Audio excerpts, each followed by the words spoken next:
Hej, det er mig, der er Charlotte fra Sebart, og jeg har her en personlig, særlig videohilsen til dig. Vi søger nemlig nogen, der kan overtage Sebart, eller en, der kan overtage Sebart. Årsagen er, at jeg for et par år siden fik konstateret brystkræft, og har brugt de sidste 2 år på at komme over det og igennem det. Og nu skal der bare ske noget nyt i mit liv. Jeg har besluttet mig for, at Sebart skal på andre hænder, så der kan blive plads til det. Måske har du også bemærket, at vi ikke har markedsført så meget. Jeg har ikke holdt kurser, og du har måske mødt min mand eller søn i butikken. Nu ved du hvorfor, hvis du ikke vidste det allerede. Her kommer der lidt fotos fra butik, hus og have, og så ses vi om lidt igen. Her ser du huset udefra og fra den anden vinkel,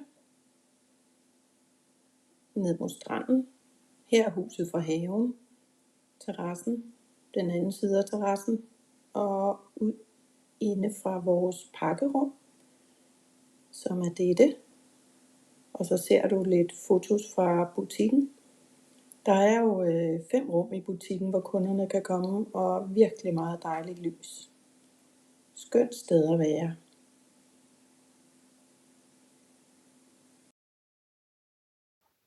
Så har du set lidt fotos, og ud over det du har set, er der en kælder med 2 store rum, også lidt mindre rum, hvor man både kan have lager og holde kurser, og min drøm var faktisk at have keramikværksted dernede, men det nåede jeg ikke lige.